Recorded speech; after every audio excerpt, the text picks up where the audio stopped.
Everyone, welcome to study sanctuary. So இப்போ நம்ம என்ன பார்க்க போகிறோம் அப்படின்னா, 6ஆம் வகுப்பு தமிழில் 2வது பருவத்தில் இருக்கிற 2வது இயலை தான் பார்க்க போகிறோம். சரிங்களா? ஸோ இந்த இயலில் நம்ம என்னெல்லாம் பார்க்க போகிறோம் அப்படின்னா, தமிழகத்தோட நாகரிகம் பண்பாடு பற்றி பார்க்க போகிறோம். சரிங்களா? ஸோ என்னெல்லாம் பற்றி பார்க்க போகிறோம்? நாகரிகத்தையும் பண்பாடையும் பற்றி பார்க்க போகிறோம். சரிங்களா?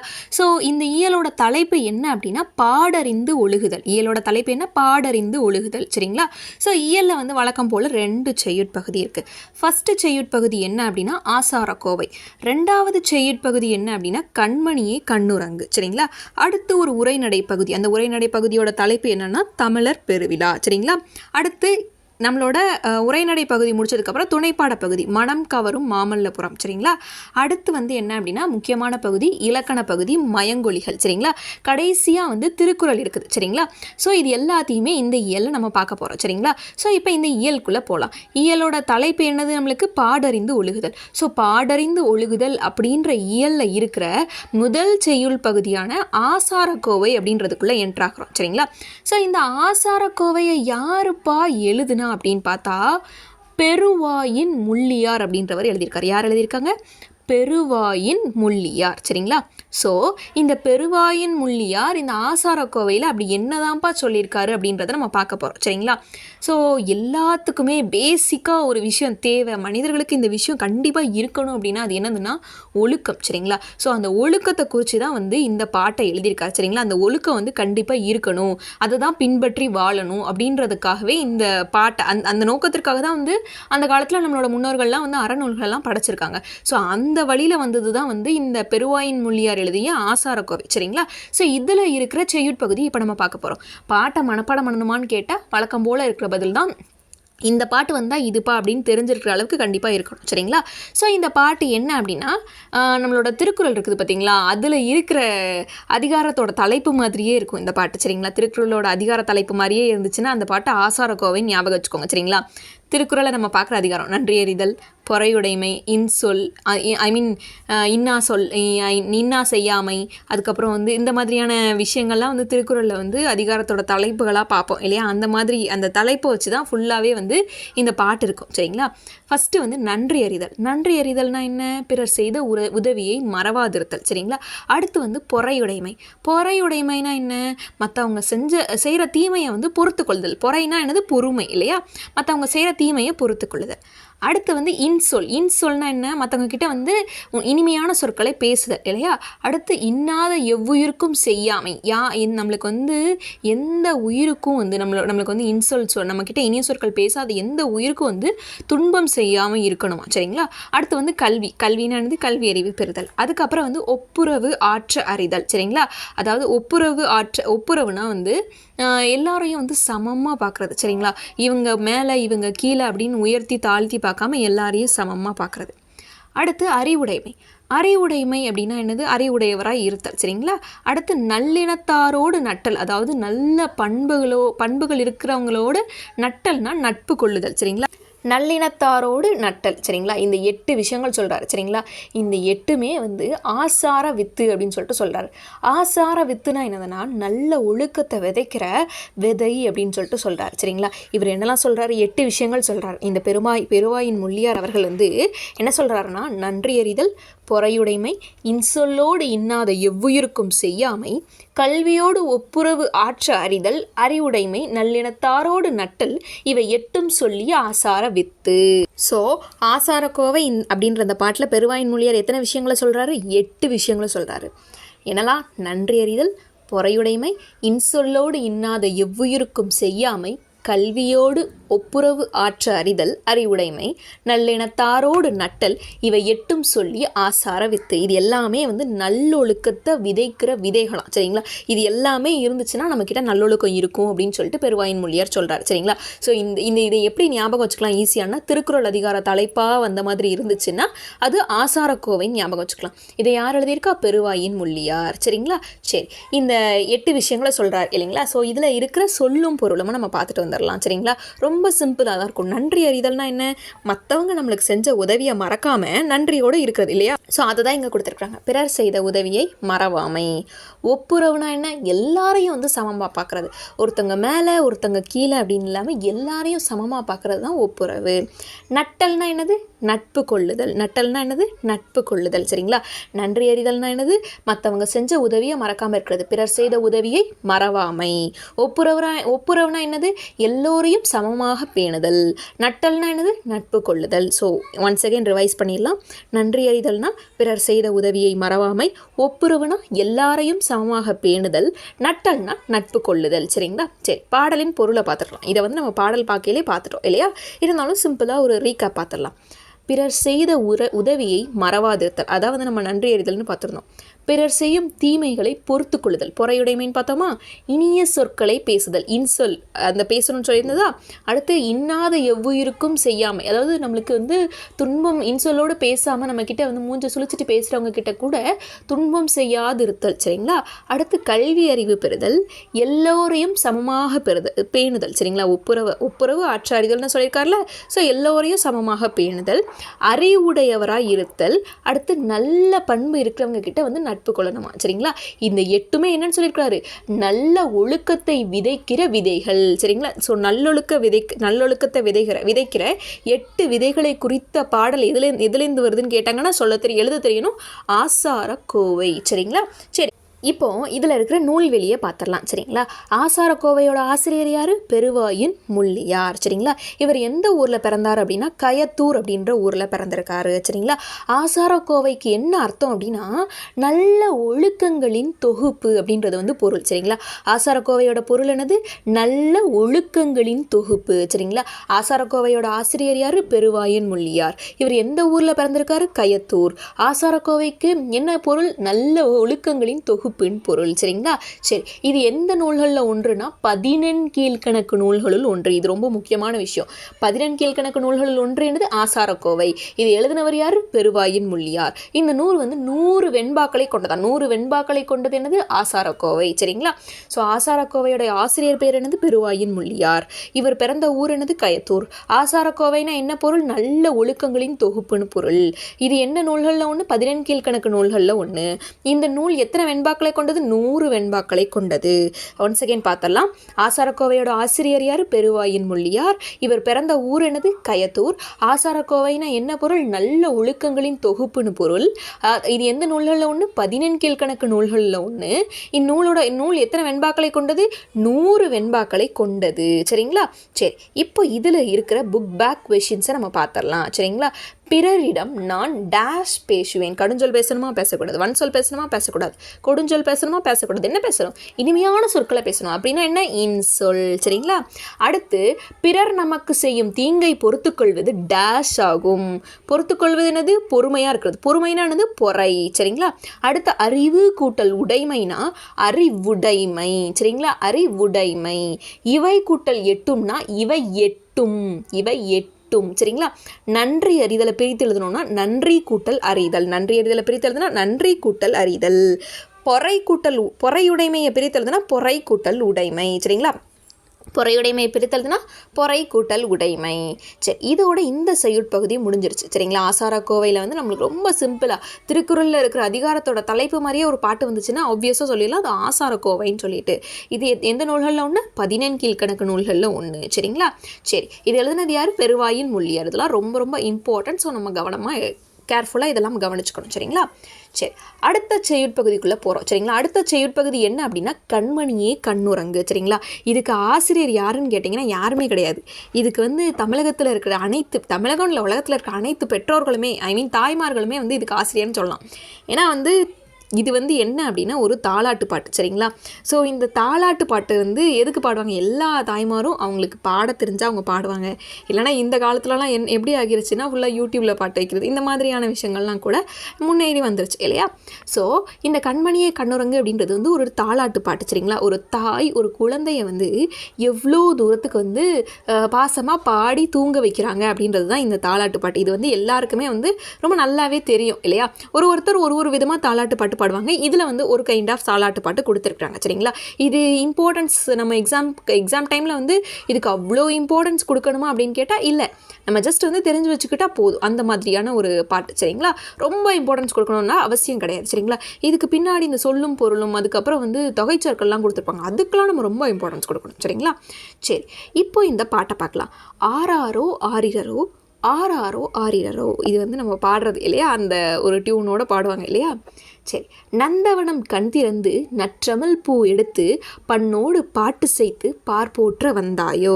அதாவது நந்தவனம்னா என்னென்னா பூஞ்சோலையம். பூஞ்சோலையிலேருந்து தமிழ் அப்படின்ற ஒரு பூ எடுத்து இசையோட பாட்டு சேர்த்து இந்த உலகமே போட்டுறதுக்காக நீ வந்தாயோ, இந்த உலகத்துக்கு வந்தாயோ அப்படின்னு சொல்லிட்டு தாய் வந்து பிள்ளையை பார்த்து பாடுறாங்க. என்னது, நந்தவனம் கண் திறந்து நற்றமிழ் பூ எடுத்து பண்ணோடு பாட்டு செய்து பார்ப்போற்ற. பாடுறா என்ன உலகம்னு பார்த்துருக்கோம் இல்லையா. பண்ணுனா என்னென்னா இசை. சரிங்களா. நந்தவனம்னா பூஞ்சோலை. சரிங்களா. பண்ணா என்னது இசை, பார்னா என்னது உலகம், நந்தவனம்னா என்னது பூஞ்சோலை. சரிங்களா. சரி, நந்தவனம் கண் திறந்து, அதாவது பூஞ்சோலையிலேருந்து தமிழ் அப்படின்ற ஒரு பூ எடுத்து இசையோட பாட்டு சேர்த்து இந்த உலகமே போட்டுறதுக்கு வந்தாயோ அப்படின்னு சொல்லிட்டு சொல்கிறாங்க. சரியா. அடுத்த லைனில் என்ன சொல்கிறாங்க அப்படின்னா, தந்தத்தில் தொட்டில் கட்டி தங்கத்திலே பூ இழைத்து செல்லமாய் உதித்த சேரநாட்டு முத்தேனோ அப்படின்றாங்க. அதாவது தங்கம் இருக்குல்ல, தங்கம் அதில் வந்து தொட்டில் கட்டுறாங்க. சரிங்களா. தங்கத்தில் தந்த தொட்டில் கட்டுறாங்க. சரிங்களா. ஸோ அந்த தொட்டிலில் வந்து செல்லமாய் வந்து உதிச்சிருக்கியே நீ வந்து சேரநாட்டு முத்தேனோ அப்படின்னு சொல்லிட்டு கேட்குறாங்க. சரிங்களா.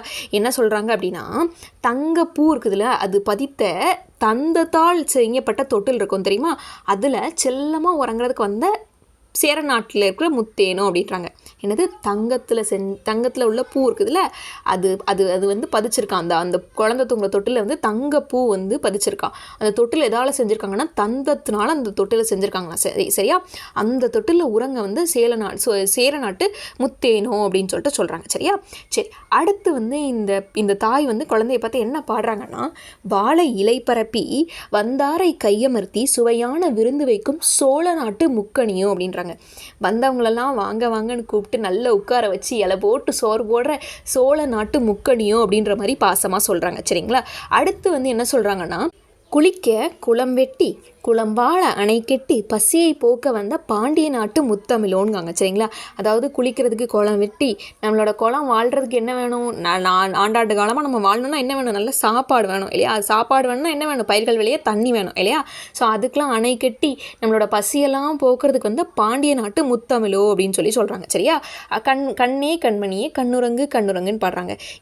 எந்த விஷயத்தோடலாம் கம்பேர் பண்ணுறாங்க அப்படின்னா, சேர நாட்டோட முத்தேனோட. சேரநாடுனா முத்தேன் அப்படின்னு ஞாபகம் வச்சுக்கணும். என்ன ஞாபகம் வச்சுக்கணும், சேரநாடு முத்தேன்.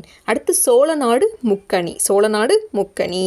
அடுத்து வந்து பாண்டிய நாட்டு முத்தமிழ். சரிங்களா. சேரநாடு முத்தேன், சோழநாடு முக்கணி, பாண்டிய நாடு முத்தமிழ். சரிங்களா. சேரநாடு முத்தேன், சோழநாடு முக்கணி, பாண்டிய நாடு முத்தமிழ். இந்த 3 விஷயத்தையும் நல்லா ஞாபகம் வச்சுக்கணும். சரிங்களா. இந்த பாட்டு இம்பார்ட்டன்ட் கிடையாது, ஆனால் இதில் இந்த 3 விஷயம் கொஞ்சம் இம்பார்ட்டன்ட். சரிங்களா. சரி, அடுத்து இதில் இருக்கிற சொல்லும் பொருளும் பார்க்கலாம். சரிங்களா.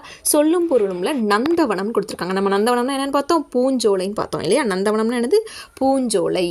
அடுத்து வந்து பார்னா என்னென்னு பார்த்தோம், உலகம். பார்னா என்னது, உலகம். அடுத்து பண்ணா என்னது, இசை. பண்ணா என்னது, இசை.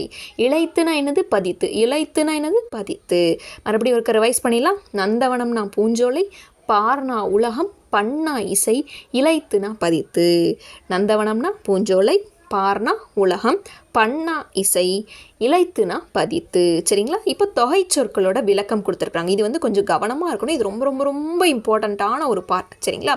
சரி, நம்ம என்ன பார்த்தோம், சேரநாட்டு முத்தேன்னு பார்த்தோம். அந்த முத்தேன் என்னலாம், அந்த முத்தேன்னு பார்த்தா கொம்புத்தேன், மலைத்தேன், கொசுத்தேன். சரிங்களா. கொம்புத்தேன், மலைத்தேன், கொசுத்தேன், இதுதான் வந்து முத்தேன். சரிங்களா. அடுத்து வந்து முக்கணி கொடுத்துருக்காங்க பாருங்களேன். முக்கணி என்னலாம்னா மா பலா வாழை. முக்கணி என்னலாம், மா பலா வாழை. முக்கணி எங்கேருந்து, சோழ நாட்டின் முக்கணியோன்னு சொன்னாங்கல்ல. ஸோ முக்கணி என்னலாம், மா பலா வாழை. அடுத்து வந்து முத்தமிழ்னா பாண்டிய நாடு ஞாபகம் வச்சுக்கணும். சரிங்களா. இயல் இசை நாடகம். முத்தமிழ் என்னலாம், இயல் இசை நாடகம். சரிங்களா. ஒரு ரிவைஸ் பண்ணிடலாமா. முத்தேன் வந்து கொம்புத்தேன், மலைத்தேன், கொசுத்தேன். முக்கணி என்னது, மா பலா வாழை. முத்தமிழ் என்னது, இயல் இசை நாடகம். சரிங்களா. முத்தேன் என்னது, கொம்புத்தேன், மலைத்தேன், கொசுத்தேன். அடுத்து முக்கணி என்னது, மா பலா வாழை. முத்தமிழ் என்னது, இயல் இசை நாடகம். சரிங்களா. சரி, இந்த பாடலோட பொருளை பார்த்துடலாம். தமிழ் சோலையில் வந்து நம்ம ஏற்கனவே வந்து இதை பார்த்துட்டோம், இருந்தாலும் ஒரு ஜஸ்ட் வந்து ஒரு தடவை ரீட் பண்ணி வச்சுக்கிறோம். சரிங்களா. தமிழ் சோலையிலே பூ எடுத்து இசையுடன் பாடி உலகம் புகழ வந்தாயோ அப்படின்னு சொல்லிட்டு சொல்கிறாங்க. சரிங்களா. அடுத்து வந்து தங்கப்பூ பதித்த தந்தத்தால் ஆன தொட்டிலில் செல்லமாய் உறங்க வந்த சேர நாட்டின் முத்தேனோ. அதை நம்ம பார்த்தோம்ல. அடுத்து வீட்டுக்கு வந்தவங்களை, இல்லம் வந்தவரை இன்முகத்தோடு வரவேற்று, சந்தோஷமாக வரவேற்று அறுசுவை உணவளிக்கும் சோழ நாட்டின் முக்கணியோ அப்படின்றாங்க. குளம் வெட்டி அணை கட்டி குடிமக்களின் பசியை போக்கும் பாண்டிய நாட்டின் முத்தமிழோ அப்படின்னு சொல்லிட்டு அந்த தாய் வந்து குழந்தையை பார்த்து பாடுறாங்க. சரிங்களா? கண்ணே கண்மணியே கண்மூடி கண்ணுறங்குவாயாக அப்படின்னு சொல்லிட்டு பாடுறாங்க. சரிங்களா? சரி, இப்போ வந்து நூல்வெளியை பார்த்துட்டு வந்துடலாம். சரிங்களா? ஸோ இந்த நூல்வெளியில் வந்து இந்த தாலாட்டு பாட்டை குறித்து பார்க்க போகிறோம். தாலாட்டு பாட்டு என்ன அப்படின்னா வாய்மொழி இலக்கியங்களில் ஒன்று தான் தாலாட்டு பாட்டு. சரிங்களா? தாலாட்டு பாட்டு என்னது? வாய்மொழி இலக்கியங்களில் வந்து ஒன்று தான் தாலாட்டு பாட்டு. தாள் அப்படின்னா, தாளாட்டுனா தாள் அப்படின்றதுக்கான அர்த்தம் என்னென்னா நாக்குன்னு அர்த்தம். தாளோட அர்த்தம் என்ன? நாக்குன்னு அர்த்தம். நாக்கு அசைச்சு தானே பாட்டு பாட முடியும். அதனால் வந்து இதுக்கு தாளை அசைத்து பாடுவதால் தாளாட்டு என்று பெயர் கிடச்சிச்சு. சரிங்களா? தாள் கூட்டலாட்டு தாளாட்டு அப்படின்ற பேர் வந்துருச்சு. சரிங்களா? குழந்தையோட அழுகையை நிறுத்துறதுக்கு, தூங்க வைக்கிறதுக்கு இனிய ஓசையுடன் பாடும் பாடல் தான் வந்து தாளாட்டு பாடல். சரிங்களா? சரி, வாய்மொழி இலக்கியங்களில் ஒன்று என்னது? தாலாட்டு. தாலாட்டில் இந்த தாள்னா என்னது? நாக்கு. நாக்கு அசைச்சு பாடுறதுனால தான் இதுக்கு என்ன பேர் கிடச்சிது? தாலாட்டுன்னு பேர் கிடச்சிது. தாலாட்டை பிரித்துறதுனா எப்படி இருக்கும்? தாள் கூட்டல் ஆட்டு. சரிங்களா?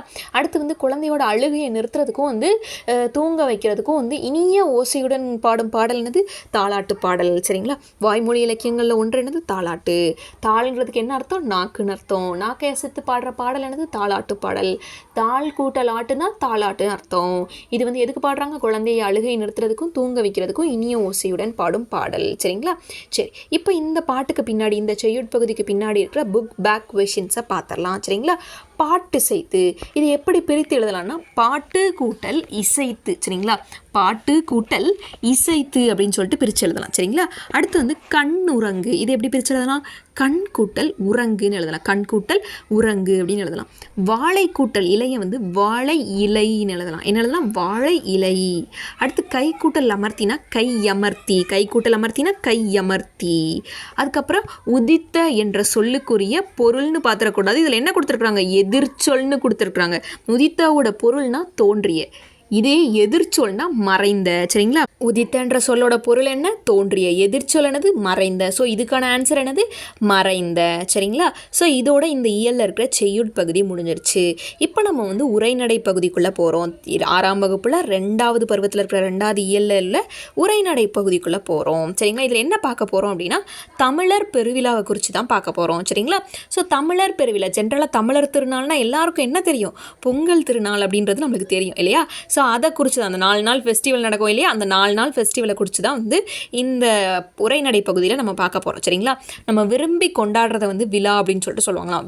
உறவினர்கள், அப்புறம் வந்து மனதுக்கு நெருங்கியவர்கள் எல்லாத்துக்கும் மகிழ்ச்சி தர்ற ஒரு நிகழ்வாக வந்து விழாக்கள் அமையும். சரிங்களா?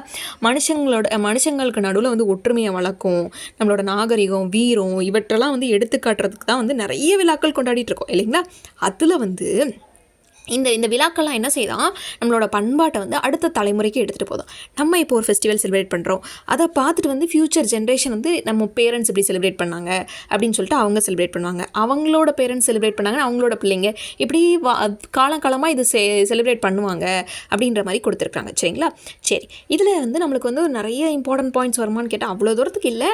பட் சில விஷயங்கள் நம்ம தெரிஞ்சுக்கணும். அதை மட்டும் நம்ம நல்லா தரவாக தெரிஞ்சுப்போம். சரிங்களா? சரி, இயற்கையோடு இணைந்து வாழ்வதே தமிழரின் வாழ்க்கை முறை. தமிழரோட வாழ்க்கை முறை என்னதான்? இயற்கையோடு இணைந்து வாழ்தல். இயற்கையோடு இணைந்து வாழ்தல் யாரோட வாழ்க்கை நெறி? தமிழரோட வாழ்க்கை நெறி. சரிங்களா? இயற்கையை வணங்குதல் வந்து நம்மளோட மரபு. அப்படித்தானே? இயற்கையை வணங்குதல் தமிழரோட மரபு.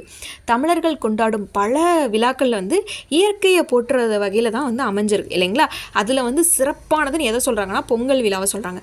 பொங்கல் விழாவை நம்ம என்னென்னு சொல்லலாம்? தமிழர் திருநாள் அப்படின்னு சொல்லலாம். சரிங்களா? அதாவது கதிரவனுக்கு நன்றி கூறுற விழா தான் வந்து பொங்கல் விழா அப்படின்னு சொல்லிட்டு சொல்கிறாங்க. உழவர்கள் வந்து என்ன செய்வாங்கன்னா ஆடி திங்கள்னா என்னதுன்னா மாதத்தை தான் வந்து திங்கள்னு சொல்லுவாங்க. சரிங்களா? ஆடி திங்களில் வந்து விதைப்பாங்க. அதாவது ஆடி மாதம் அவங்க விதைப்பாங்க.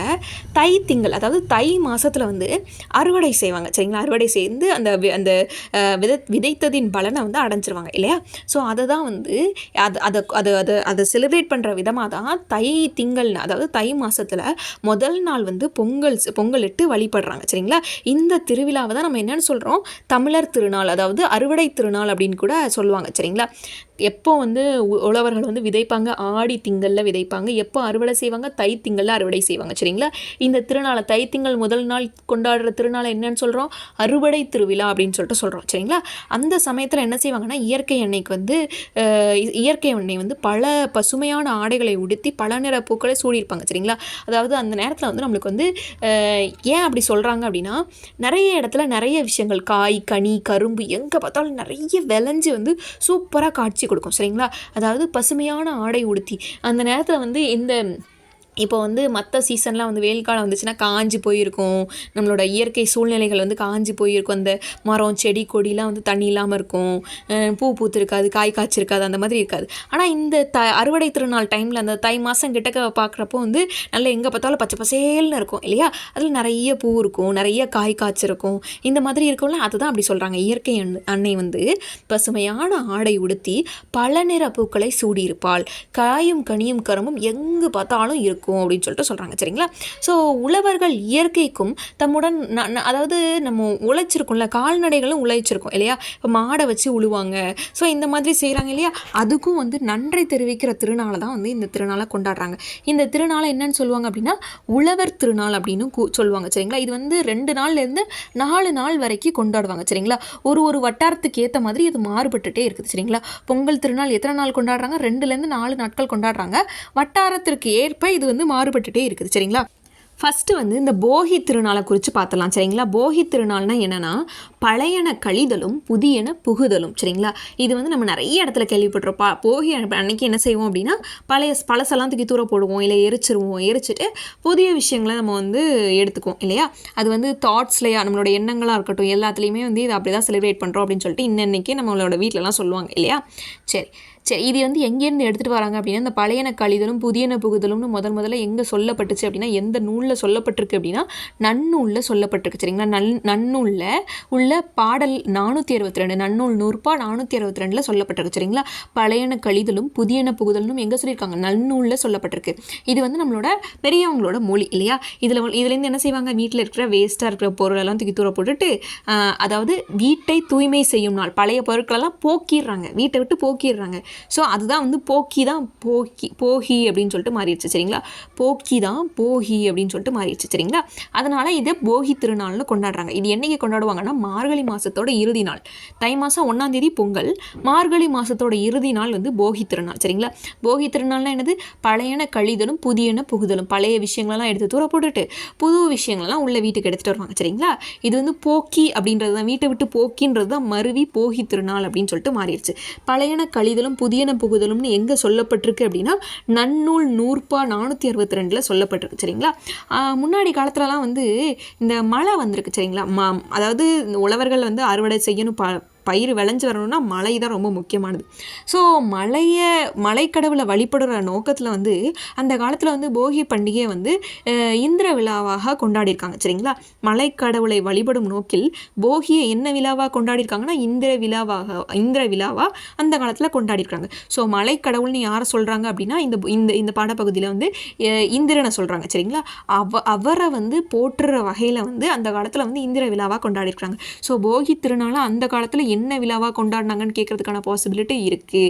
இந்திர விழாவாக கொண்டாடிருக்கிறாங்க. இந்திர விழான்றதை வந்து எதுக்கு கொண்டாடினாங்க? மலை கடவுளை வழிபடும் நோக்கில் வந்து இந்திர விழாவாக கொண்டாடிருக்காங்க. சரிங்களா? சரி, இவ்வளோதான். அடுத்து வந்து பொங்கல் திருநாள் அன்னைக்கு என்னெல்லாம் செய்கிறாங்க அப்படின்னு சொல்லிட்டு பார்க்கலாம். சரிங்களா? தை மாதத்தில் முதல் நாள், மார்கழி மாதத்தில் இறுதி நாள் வந்து பொங்கல், தை மாதத்தில் முதல் நாள் வந்து மார்கழி இறுதி நாள் வந்து போகி, தை முதல் நாள் வந்து பொங்கல். சரிங்களா? இன்னைக்கு வந்து என்ன செய்வாங்கன்னா வாசலில் வந்து நல்ல கோலம் போட்டு மாவிலையில் தோரணம் கட்டி நல்ல ஒரு புது பானையை வச்சு நல்லா அரிசி போட்டு வெல்லம் போட்டு முந்திரி நெய்லாம் போட்டு பொங்கல் வச்சுருவாங்க.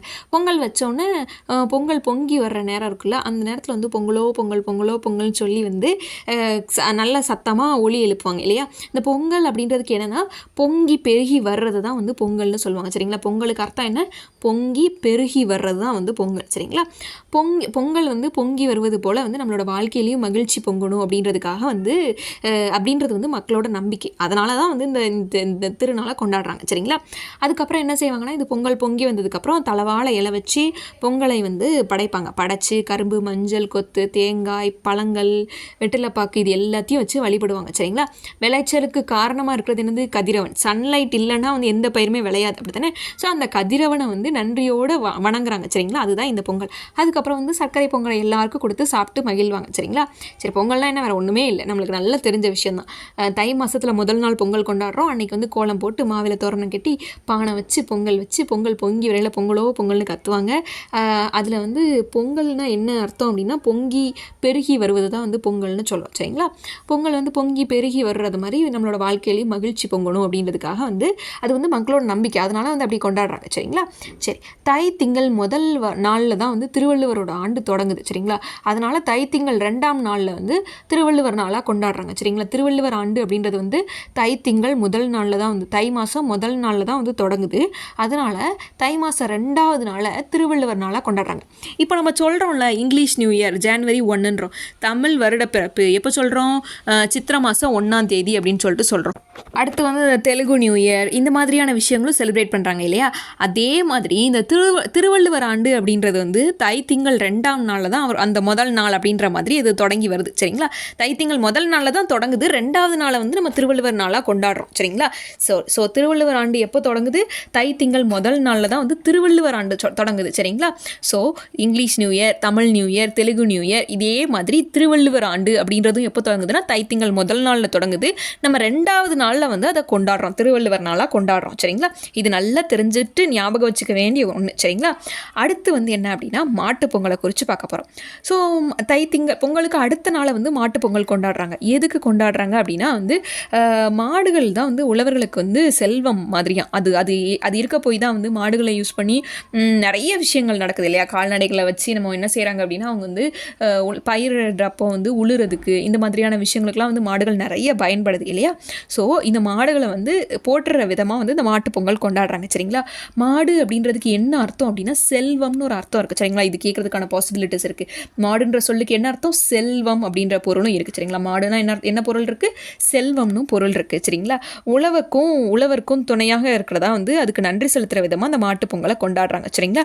மாட்டு பொங்கல் அன்னைக்கு வந்து மாடுகளெல்லாம் குளிப்பாட்டி நல்லா கொம்புகளெல்லாம் சீவி நல்லா பெயிண்ட் பண்ணி கொம்புலெல்லாம் பெயிண்ட் அடிச்சு விட்டு அதுக்கப்புறம் வந்து அதனோட கழுத்தில் மணிலாம் கட்டி விட்டு பூ போட்டு மாலை போட்டு மாட்டுக்கு வந்து மஞ்சள் குங்குமம்லாம் வச்சு தேங்காய் பழம், பொங்கல், வெற்றிலை பாக்கு இதெல்லாம் வச்சு படைத்து மாடை வந்து ஒரு தெய்வமாக மதித்து வழிபடுறாங்க சரிங்களா. அதுதான் மாட்டு பொங்கல் அப்படின்னு சொல்லிட்டு சொல்கிறோம் சரிங்களா. மாட்டு பொங்கல் அன்னைக்கோ இல்லைனா வந்து அதுக்கு அடுத்த நாள்லேயோ வந்து சில ஊர்களெல்லாம் வந்து மஞ்சு விரட்டு, அதாவது ஜல்லிக்கட்டுன்னு சொல்கிறோம்ல, அது நடைபெறும் இல்லைங்களா.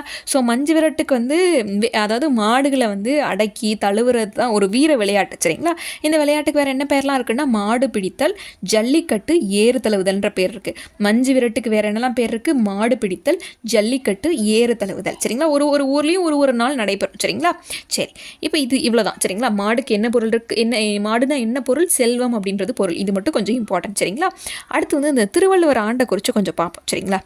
நம்மளுக்கு எல்லாருக்குமே பேசிக்காக தெரிஞ்சது என்னது, கிறிஸ்து பிறப்புக்கு பின் கிறிஸ்து பிறப்புக்கு முன் அப்படின்றது வந்து எல்லாருக்குமே நல்லா தெரியும். அதாவது கிமு கிபி அப்படின்றது நம்மளுக்கு நல்லாவே தெரியும் இல்லையா. அதாவது வந்து நம்மளுக்கு என்ன அந்த கிறிஸ்து பிறப்புக்கு பின் அப்படின்றது தான் வந்து இப்போ நம்ம இருந்துகிட்ருக்கோம் இல்லையா.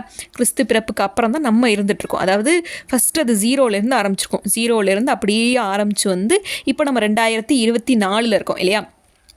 அதாவது 1ஆவது ஆண்டுலேருந்து 2024 ஆண்டு வரைக்கும் நம்ம ட்ராவல் பண்ணி வந்திருக்கோம் கிறிஸ்து பிறப்புக்கு பின் இல்லையா. ஸோ 2024 வருஷம் வந்திருக்கோம். இந்த திருவள்ளுவரோட ஆண்டா எப்போ தெரியுமா, திருவள்ளுவர் வந்து எந்த வருஷத்தில் பிறந்தாருன்னு சொல்கிறாங்க தெரியுமா. இந்த கிறிஸ்து பிறக்கிறதுக்கு ஒரு 31 வருஷத்துக்கு முன்னாடி திருவள்ளுவர் பிறந்திருக்காரு அப்படின்னு சொல்கிறாங்க சரிங்களா. கிறிஸ்து பிறப்பிற்கு 31 வருஷத்துக்கு முன்னாடி திருவள்ளுவர் பிறந்திருக்காருன்னு சொல்கிறோம்.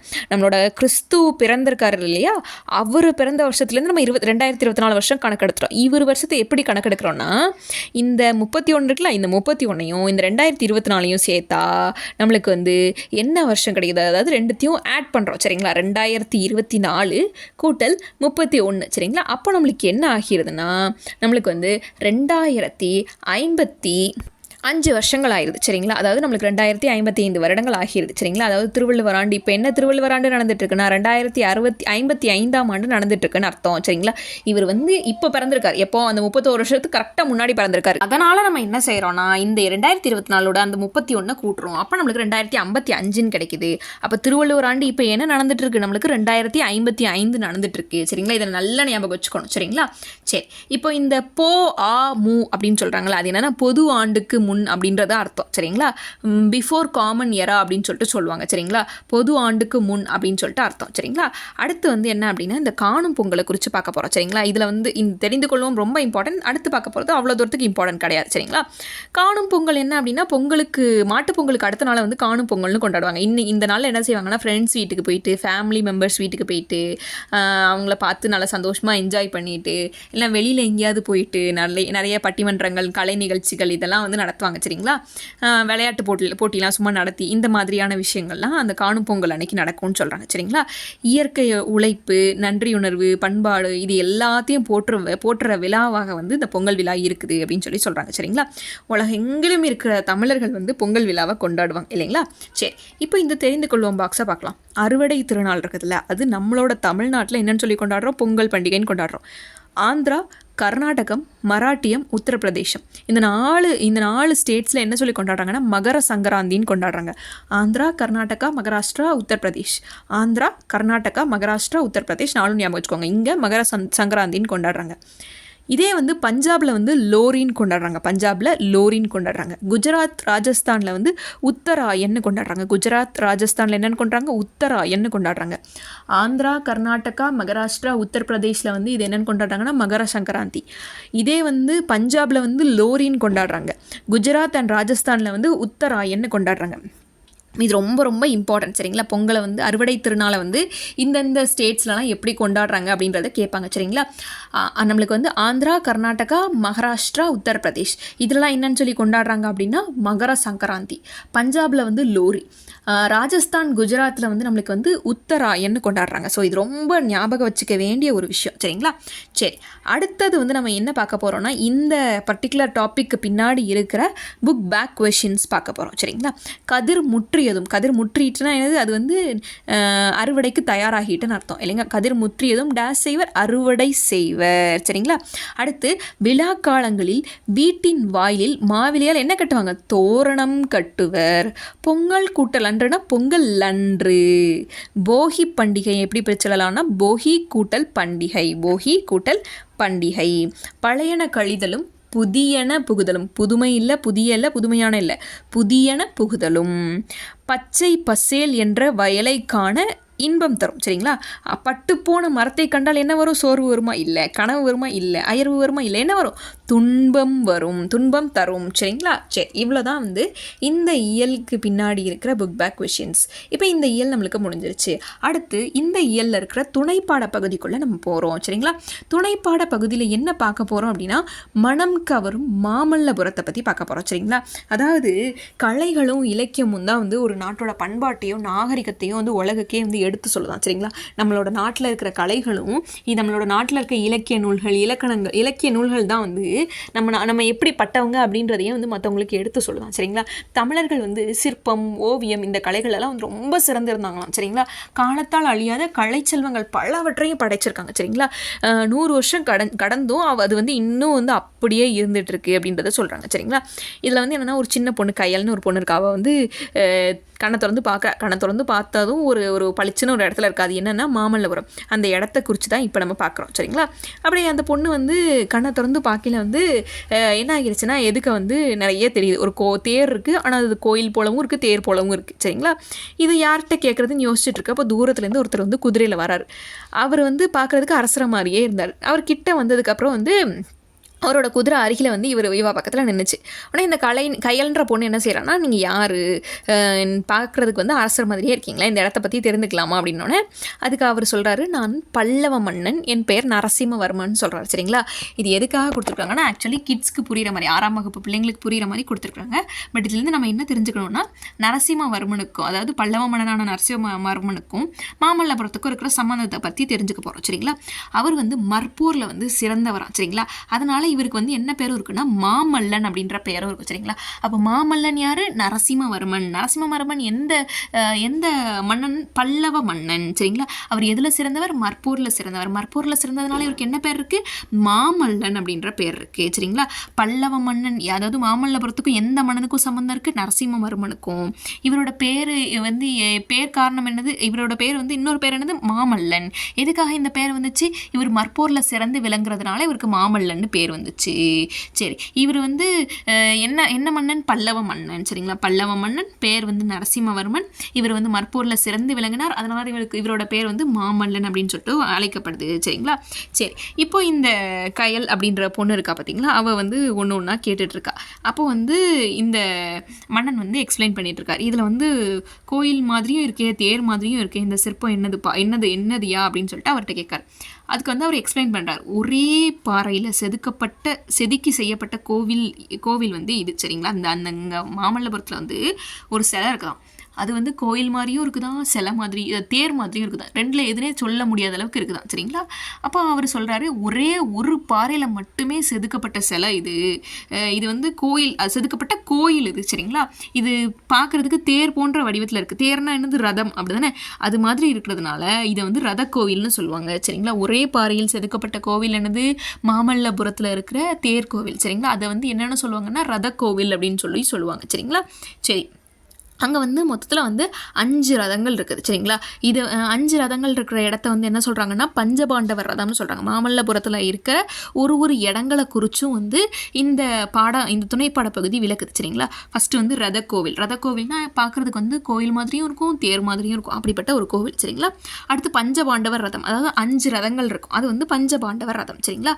அப்போது நீங்கள் வந்து முன்னாடி காலத்தை சேர்ந்தவரா அப்படின்னு சொல்லி கேட்டதுக்கு வந்து அந்த நரசிம்மவர்மன் சொல்கிறாரு, அவர் வந்து 7ஆம் நூற்றாண்டை சேர்ந்தவர். அப்போ நரசிம்மவர்மன் எந்த நூற்றாண்டை சேர்ந்தவர்? 7ஆம் நூற்றாண்டை சேர்ந்தவர். இது எல்லாமே உருவாகிறதுக்கு காரணமே, மாமல்லபுரமே உருவாகிறதுக்கு காரணமே, அந்த சிற்பங்கள்லாம் உருவாகிறதுக்கு காரணம் யார்? நரசிம்மவர்மன். சரிங்களா. இதில் அங்கேயே இருந்த பாறைகள் தான் வந்து, வேற எங்கேருந்தும் பாறைகள்லாம் கொண்டு வந்து இதெல்லாம் செய்யலை, அங்கேயே இருந்த பாறைகளில் தான் இதை செஞ்சுருக்காங்க. சரி, மாமல்லபுரத்தில் காண வேண்டிய இடங்கள், இது நல்லா தெரிஞ்சுக்க வேண்டிய விஷயம். சரிங்களா. இதில் எது மாமல்லபுரத்தில் இருக்கிறது அப்படின்னு சொல்லிட்டு கூட நம்மளுக்கு கேட்கலாம். சரிங்களா. என்னதுன்னா, ஃபஸ்ட்டு வந்து அர்ஜுனன் தபசு, கடற்கரை கோவில், பஞ்சபாண்டவர் ரதம், ஒற்றைக்கல் யானை, குகை கோவில், புலிக்குகை, திருக்கடல் மல்லை, கண்ணனின் வெண்ணெய் பந்து, கலங்கரை விளக்கம். சரிங்களா. என்னன்னு திரும்ப சொல்கிறேன். அர்ஜுனன் தபசு, கடற்கரை கோவில், பஞ்சபாண்டவர் ரதம், ஒற்றைக்கல் யானை, குகை கோவில், புலிக்குகை, திருக்கடல் மல்லை, அதுக்கப்புறம் கண்ணனின் வெண்ணெய் பந்து, கலங்கரை விளக்கம். சரிங்களா. புலிக்குகை, திருக்கடல் மல்லை, கண்ணனின் வெண்ணெய் பந்து, கலங்கரை விளக்கம். சரிங்களா. அதுக்கு முன்னாடி என்னது? அர்ஜுனன் தபசு, கடற்கரை கோவில், பஞ்சபாண்டவர் ரதம், ஒற்றைக்கல் யானை, குகை கோவில். சரி, மறுபடியும் பார்த்துடலாமா? அர்ஜுனன் தபசு, கடற்கரை கோவில், அதுக்கப்புறம் பஞ்சபாண்டவர் ரதம், ஒற்றைக்கல் யானை, குகை கோவில், புலிக்குகை, திருக்கடல் மல்லை, கண்ணனின் வெண்ணெய் பந்து, கலங்கரை விளக்கம். சரிங்களா. இவ்வளவும் வந்து மாமல்லபுரத்தில் இருக்கிற இடங்கள். சரிங்களா. இதை கொஷினில் கேட்டாலும் எழுத தெரியணும். சரிங்களா. இதை வந்து கோயிலை மாற்ற வேண்டியணும் அப்படின்ற எண்ணம் வந்து இவருக்கு ஏன் வந்துச்சு அப்படின்னா வந்து, அவர் சின்ன வயசில் சின்ன பையனாக இருந்தப்போ வந்து என்ன செஞ்சுருக்காங்க அப்படின்னா, அதில் அங்கே விளையாண்டுட்டு இருந்திருக்காரு. அப்போ போல் ஒரு கல் இருந்திருக்கு. அதனோட நிழல் வந்து தரையில் வந்து யானை மாதிரியே விழுந்திருக்கு. சரி, அதை பார்த்துட்டு வந்து அவர் அப்பாட்ட சொல்லியிருக்காரு. அதாவது நரசிம்மவர்மன் வந்து மகேந்திரவர்ம பல்லவர்கிட்ட சொல்லியிருக்காரு. சரிங்களா. நரசிம்மவர்மர் தானே இந்த கோயில் இது கட்டுறதுக்கே காரணம்னு சொல்லிட்டு பார்த்தோம். ஸோ அவர் வந்து யார்கிட்ட சொல்லியிருக்காரு அப்படின்னா மகேந்திரவர்ம பல்லவர்கிட்ட சொல்லியிருக்காரு. சரிங்களா. அதுக்கப்புறம் அவங்க திங்க் பண்ணி, அவர் சின்ன வயசில் இருக்கையில் விளையாண்டுட்டு இருக்கையில் இதை பார்த்துருக்காரு. அதுக்கப்புறம் அவங்க அப்பா திங்க் பண்ணி சரின்னு சொல்லிட்டு இதில் வந்து நம்ம வந்து நிறைய சிற்பங்களை செய்யலாம், இந்த இடத்துல நிறைய சிற்ப பணியை தொடங்கலாம் அப்படின்னு சொல்லிட்டு அப்போ தொடங்கியிருக்காங்க. இப்போ மகேந்திரவர்ம பல்லவர் காலத்தில் தொடங்கியிருக்காங்க. இது எப்போ வரைக்கும் ஓடி இருக்கு?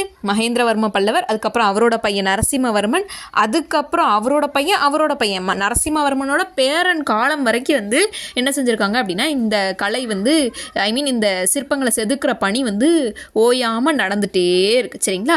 இந்த கடற்கரையே வந்து சிற்பக்கூடமாக மாற்றிடலாம் அப்படின்றது வந்து அவரோட தாட்டாக இருந்திருக்கு. சரிங்களா. மாமல்லரோட தாட்டாக இருந்திருக்கு. சரிங்களா. அதன்படி இதை வந்து நிறைய சிற்பங்களை செஞ்சுட்டே இருந்திருக்காங்க. சரிங்களா. சரி, இந்த கயல் பொண்ணு வந்து இந்த சிற்பங்கள்லாம் பார்த்துட்டே இருக்கணும் போல் அப்படின்னு சொல்லியிருக்காங்க. சரிங்களா. இதில் வந்து இங்கே பாருங்களேன், இங்கே வந்து ஒரு சிற்பத்தை செதுக்கி வச்சுருக்காங்க. எதில் செதுக்கியிருக்காங்கன்னா, ஒரு கல் மேலே வந்து மேலே அந்த உள்ளுக்குள்ளே போய் வரைக்கும் ரொம்ப செதுக்காமல் மேலாக்கில் வந்து நிறைய செதுக்கியிருக்காங்க. யானையோட நிறைய ஷேப்ஸ் எல்லாம் செதுக்கியிருக்காங்கல்ல. ஸோ இதை என்ன சொல்லுவாங்க அப்படின்னா அர்ஜுனன் தபசு அப்படின்னு சொல்லிட்டு சொல்லுவாங்க. இது என்னன்னு சொல்லுவாங்க? அர்ஜுனன் தபசு அப்படின்னு சொல்லிட்டு சொல்லுவாங்க. சரிங்களா. இதை என்ன வகையான சிற்பக்கலை இது? எப்படின்னா புடைப்பு சிற்பங்கள் அப்படின்னு சொல்லிட்டு சொல்லுவாங்க. சரிங்களா. அதாவது ஒரு கல்லுக்கு மேல் டாப்பில் தெரியுதுல புடைச்சி படிச்சுட்டு தெரியுதுல்ல, அதனால் இதை வந்து புடைப்பு சிற்பங்கள் அப்படின்னு சொல்லிட்டு சொல்கிறாங்க. இது என்னன்னு சொல்கிறாங்க? புடைப்பு சிற்பங்கள் அப்படின்னு சொல்லிட்டு சொல்கிறாங்க. சரிங்களா? இந்த பாறைகளில் வந்து 150க்கும் மேற்பட்ட சிற்பங்கள் இருக்குது. சரிங்களா? இந்த 2 பாறையிலையுமே வந்து 150க்கும் மேற்பட்ட புடைப்பு சிற்பங்கள் இருக்குது. சரிங்களா? அர்ஜுனன் தபசு வந்து புடைப்பு சிற்பங்கள் வகையை சார்ந்தது. அதில் வந்து 150க்கும் மேற்பட்ட சிற்பங்கள் இருக்குது. சரிங்களா? அதுக்கப்புறம் வந்து இதில் நிறைய சிற்பங்கள் இருக்குது. சரிங்களா? இதில் வந்து அர்ஜுனன் வந்து தவம் செய்கிற மாதிரியான ஒரு சிற்பம் இருக்குது. அதனால தான் வந்து இதுக்கு வந்து அர்ஜுனன் தபசு அப்படின்ற பேர் வந்துச்சு. சரிங்களா? அர்ஜுனன் தவம் செய்கிற மாதிரி இருக்கிறதுனால இதுக்கு அர்ஜுனன் தபசுன்னு பேர் வந்துச்சு. அர்ஜுனன் தபசு அப்படின்ற அந்த சிற்பத்துக்கு வந்து இன்னொரு பேர் வச்சுருப்பாங்க. என்னென்னா பகீரதன் தவம் அப்படின்னு சொல்லிட்டு வச்சுருப்பாங்க. என்ன சொல்லுவாங்க? பகீரதன் தவம் அப்படின்ற பேரும் இருக்குது. சரிங்களா? அர்ஜுனன் தபசுக்கு இன்னொரு பேர் என்னது? பகீரதன் தவம். சரிங்களா? சரி, அதுக்கப்புறம் வந்து கங்கை வந்து பூமிக்கு வர்ற மாதிரி நல்ல ஒரு சின்ன வழியாக வந்து மழை தண்ணி வர்ற மாதிரி வச்சுருக்காங்க. அது மழை காலத்தில் வந்து அதில் தண்ணி கூட வரும் போல். சரிங்களா? சரி, இதில் வந்து யானை சிற்பங்கள், சிங்கம், புலி, நிறைய பேர்ட்ஸோட நிறைய வகையான விஷயங்களோட சிற்பங்களை வந்து நிறைய செதுக்கியிருக்காங்க. சரிங்களா? ஸோ சிற்பக்கலையிலேயே வந்து மொத்தத்தில் வந்து நம்மளுக்கு வந்து 4 வகையில் பிரிச்சிருக்காங்க. சரிங்களா? சிற்பக்கலையோட வடிவமைப்புகளை வந்து 4 வகையில் பிரிச்சிருக்காங்க. சரிங்களா? இந்த 4 வகையான சிற்பக்கலை வடிவமைப்புகளும் இருக்கிற ஒரே இடம் வந்து என்னென்னா மாமல்லபுரம். சரிங்களா? அது என்ன அந்த 4 வகை அப்படின்னு சொல்லிட்டு பார்க்க போகிறோம்.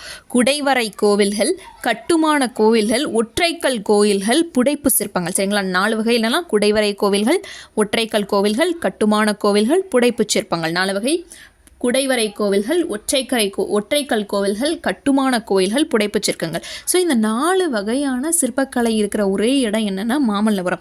மாமல்லபுரத்தை தான் வந்து இப்போ நம்ம என்ன சொல்லி அழைக்கிறோம் அப்படின்னா மகாபலிபுரம் அப்படின்னு சொல்லிட்டு சொல்கிறோம். சரிங்களா?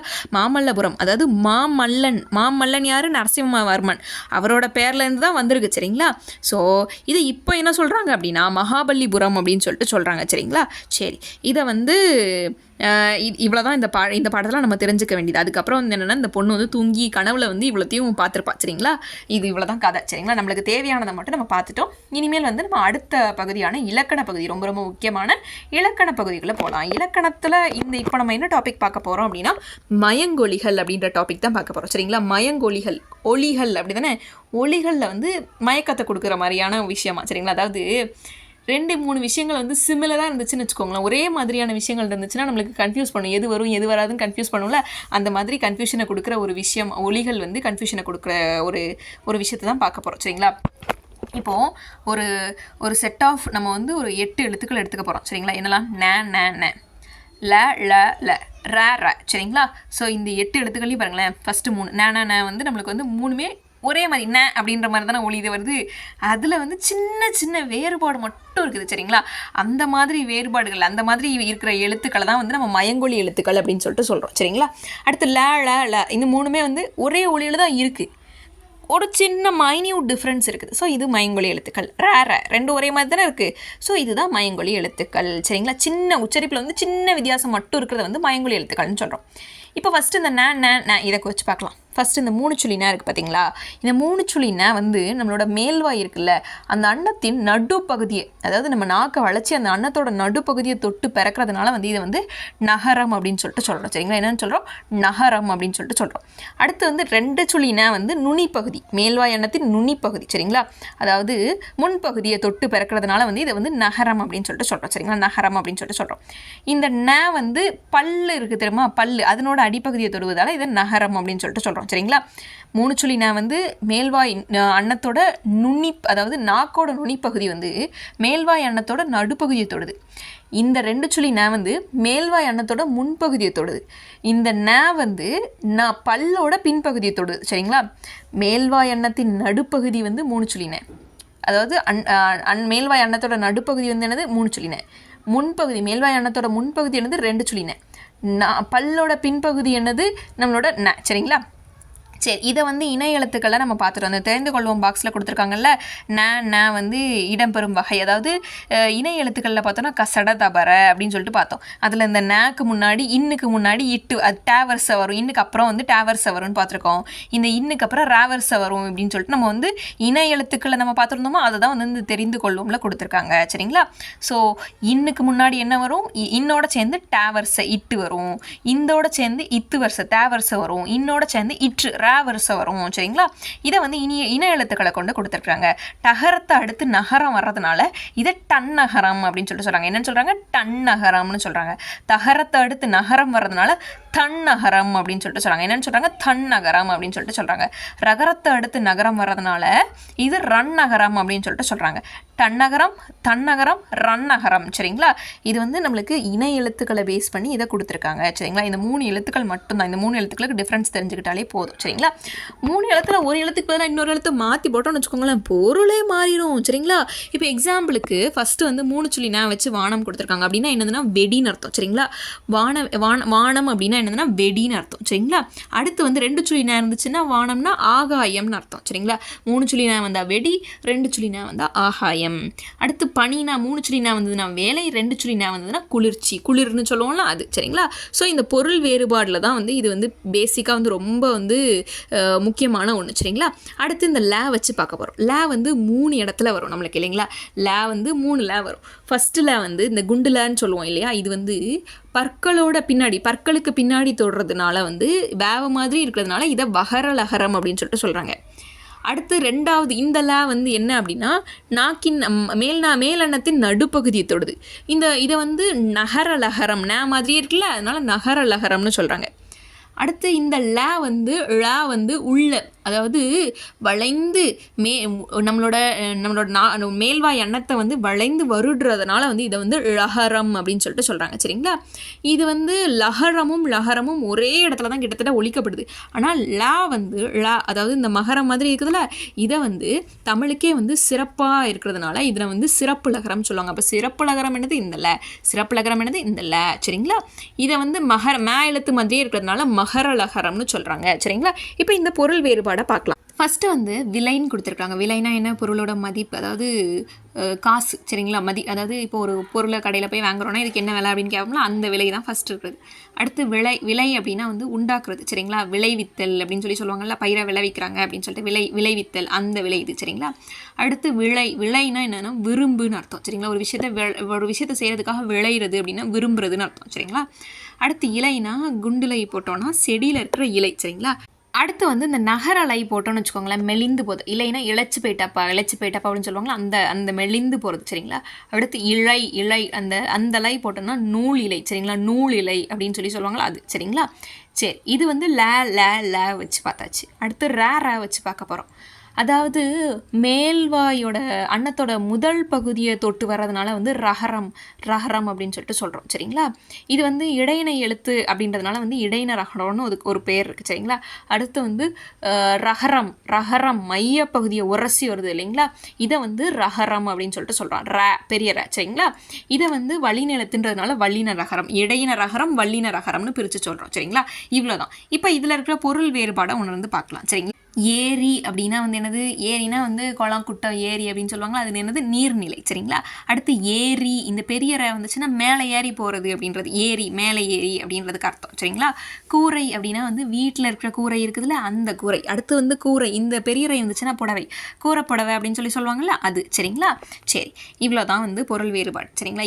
இதை பொறுத்தளவில் எப்படிப்பட்ட கொஷின்ஸ் கேட்பாங்க அப்படின்னா வந்து நம்மளுக்கு வந்து பொருள் வேறுபாடை உணர்த்துற மாதிரியான கொஷின்ஸ் தான் வந்து இதில் நிறையவே நம்ம எக்ஸ்பெக்ட் பண்ணலாம் சரிங்களா. இப்போ ஒரு வார்த்தை கொடுத்துட்டு ஏரின்னு கொடுத்துட்டாங்க அப்படின்னா வந்து இது என்னது அப்படின்ற மாதிரி இதனோட பொருள் அந்த மாதிரி கேட்கலாம் சரிங்களா. இந்த ஃபஸ்ட்டு ரீயை கொடுத்து 2வது ரீயை கொடுத்து இந்த பொருளை கேட்குறான் சரிங்களா. இல்லைனா ஒரு பொருளை கொடுத்து இதுக்கு எந்த ரீ சரியாக வரும் அப்படின்ற மாதிரி கூட கேட்கலாம் சரிங்களா. இந்த மாதிரி விஷயங்கள்லாம் கேட்கலாம். இப்போ இதுக்கு பின்னாடி புக் பேக் கொஷின்ஸ் இருக்குது பாருங்களேன். இந்த மாதிரி கொஷின்ஸ் தான் வந்து நம்மளுக்கு வந்து மோஸ்ட்லி மயங்கொலி பிழைகளை கேட்பாங்க சரிங்களா. சரி, ஃபஸ்ட்டு என்ன அப்படின்னா சிரம் அப்படின்னா என்னது? தலை, நம்மளோட தலை தான் சிரம் சரிங்களா. அடுத்து இலைக்கு வேறு பேர் என்னது? இலை தழை சரிங்களா. இந்த ல சரிங்களா. அடுத்து வண்டி இழுப்பது என்னது? காளை மாடு. இந்த ஃபஸ்ட்டு இருக்கிற காளை வந்து விடிய காலையில் சரிங்களா. கடலுக்கு வேறு பேர் என்னது? பறவை. இந்த பெரிய போட்டோன்னு வச்சுக்கோங்களேன், பறவை, பேர்ட்ஸ் சரிங்களா. அடுத்து பறவை வானில் என்ன செய்யும்? பறக்கும், பறந்தது இந்த ர சரிங்களா. அடுத்து கதவை மெல்ல திறந்தான் சரிங்களா. திறந்தான். பூவோட மனம் 3 சொல்லி நான் வரும் சரிங்களா. மனம் தான் வீசும் இல்லைங்களா. 2 சொல்லி நான் போட்டால் மனம், நம்மளோட சோல் அப்படின்ற அர்த்தமாயிரும் சரிங்களா. புலியின் கண் சிவந்து காணப்படும் இல்லைங்களா. அந்த கண், அந்த டேஷில் ஃபில் பண்ணுற கண் வந்து எப்படி இருக்கும்? 3 சொல்லின்னா இருக்கும் சரிங்களா. அடுத்து குழந்தைகள் பந்து விளையாடினர், பந்து விளையாடினர். அடுத்து வீட்டு வாசலில் கோலம் போட்டனர், கோலம் இந்த பெரிய இல்லை, சரிங்களா? சரி, இவ்வளோதான், சரிங்களா? ஸோ இது வந்து மயங்கொலி பிழைகளை வச்சு நம்ம பார்த்துட்டோம்.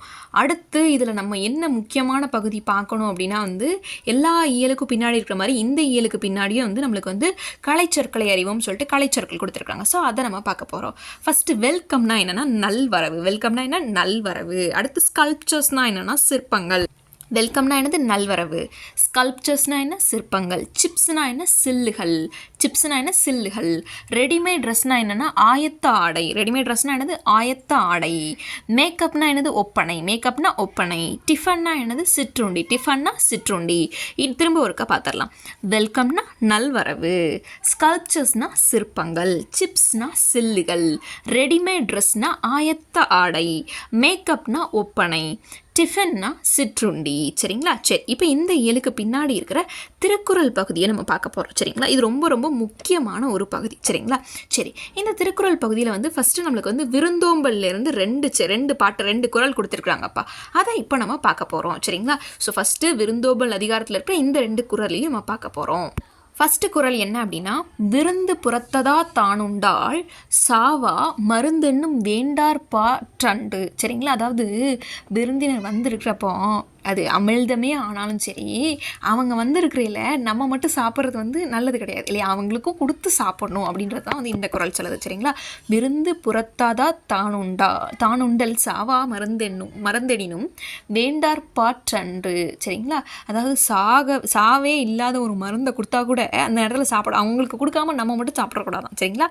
ஸோ இதை தான் இந்த பாட்டை சொல்லுது, இந்த குறள் சொல்லுது.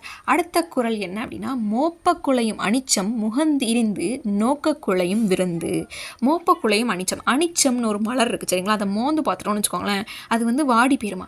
அதே மாதிரி கெஸ்ட்டு வந்திருக்கிறப்போ இவங்க ஏன்டா வந்தாங்க அப்படின்னு சொல்லிட்டு ஒரு மாதிரி அவங்க நம்மளோட ஃபேஸ் ரியாக்ஷன்ஸ் வந்து அவங்கள பார்த்து மாறிடுச்சுன்னா அவங்களோட உள்ளமும் வாடிடும், சரிங்களா? மோப்பக்குலையும் அனிச்சம் முகந்திரிந்து நோக்கக்குலையும் விருந்து, சரிங்களா? ஃபஸ்ட் என்ன பார்த்தோம்? விருந்து புறத்ததா தானுண்டல் சாவா மருந்தெனினும் வேண்டார் பாற்றன்று, அமிழ்தமே ஆனால் கூட விருந்தினர் கொடுக்காம நம்ம மட்டும் சாப்பிடக்கூடாது. அடுத்து வந்து மோப்பக்குலையும் அனிச்சம் முகந்திரிந்து நோக்கக்குலையும் விருந்து. மோந்து பார்த்தா அனிச்ச மலர் வந்து வாடி போயிருமா. அதே மாதிரி விருந்தினரோட முகம் மாறினா நம்மளோட முகம் மாறினா விருந்தினரோட உள்ளம் வாடிடுமா, சரிங்களா? அடுத்து வந்து கல்லாமை அப்படின்ற ஒரு அதிகாரத்துலேருந்து நம்ம குரட்பாக்களை பார்க்க போகிறோம்.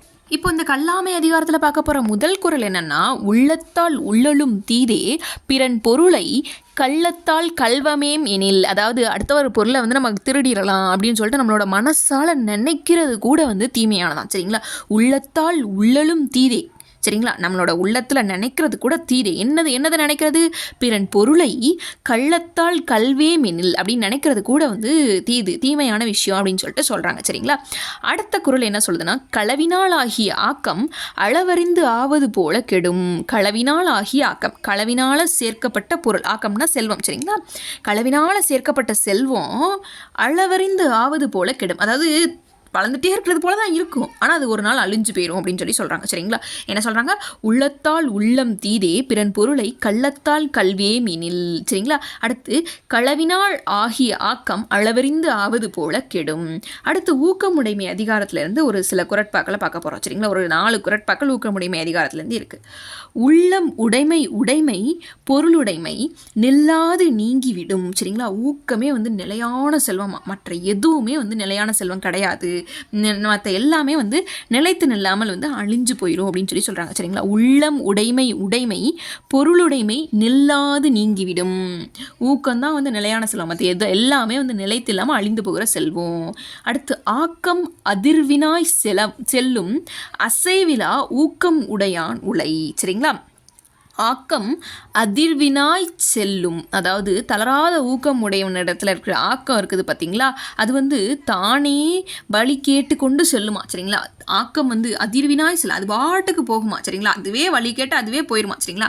ஒரு எந்தோசியாஸ்டிக்காக இருந்தான்னு வச்சுக்கோங்க, அவனோட அந்த ஊக்கமே வந்து அவனுக்கு வந்து ஒரு வழி நடத்துறது மாதிரி இருக்குமா, சரிங்களா? அசைவிலா ஊக்கம் உடையான் உலை, சரிங்களா? அதாவது ஊக்கமுடையவன் இருக்கான் பார்த்தீங்களா, அவன் வந்து அவன் பாட்டுக்கு இருக்கலாம்ப்பா, அவனோட எந்தூசியாசம், அவனோட அந்த ஊக்கத்தோடு இருப்பான் தெரியுமா, ஒரு இன்ட்ரெஸ்ட்டோடு இருப்பான் தெரியுமா, அதுவே அவனை வழிநடத்திட்டு போயிடும் அப்படின்ற மாதிரி சொல்கிறாங்க. சரிங்களா? அடுத்த குறள் என்ன அப்படின்னா, வெள்ளத்து அணிய மலர் நீட்டம் மாந்தர்தம் உள்ளத்து அணையது உயர்வு. அதாவது வெள்ளத்து அணைய மலர் நீட்டம், தண்ணீரின் உயரத்திற்கு ஏற்ப எவ்வளோ தண்ணி இருக்கோ அதுக்கேற்ற மாதிரி பூக்கள் நல்லா வளர்ந்துட்டே போகும் இல்லையா? அதே மாதிரி மாந்தர்தம் மனுஷங்களோட உள்ளத்து அணையது உயர்வு, மனுஷங்களோட ஊக்கத்தினால் ஓகே என்னால் இவ்வளோ முடியும்ப்பா, இது என்னால் முடியும்ப்பா அப்படின்னு ஒரு ஊக்கத்தோடு இருப்பாங்க தெரியுமா, அதுக்கு ஏற்ற அளவுக்கு அவங்களும் உயர்வாங்க அப்படின்னு சொல்லி சொல்கிறாங்க. சரிங்களா? வெள்ளத்து அணைய மலர் நீட்டம் மாந்தர்தம் உள்ளத்து அணையது உயர்வு. சரிங்களா? சரி, அடுத்து உள்ளுவது எல்லாம் உயர்வுள்ளல் மற்றது தள்ளினும் தள்ளாமை நீர்த்து. சரிங்களா? உள்ளது எல்லாம் உயர்வுள்ளல், எண்ணுவதை வந்து உயர்வாகவே எண்ணணுமா. சரிங்களா? தாழ்வா எதையுமே எண்ணக்கூடாது. சரிங்களா? மற்றது தள்ளினும் தள்ளாமை நீர்த்து, இனியதை வந்து அடையலைன்னா கூட பரவாயில்லப்பா, எண்ணத்தை வந்து கைவிட்டக்கூடாது. அதை வந்து அடையலைன்னா கூட பரவாயில்லையா, ஆனால் அந்த எண்ணத்தை கைவிட்டக்கூடாது. அந்த எண்ணத்தை கைவிட்டோன்னா என்றைக்குமே அடைய முடியாதான்.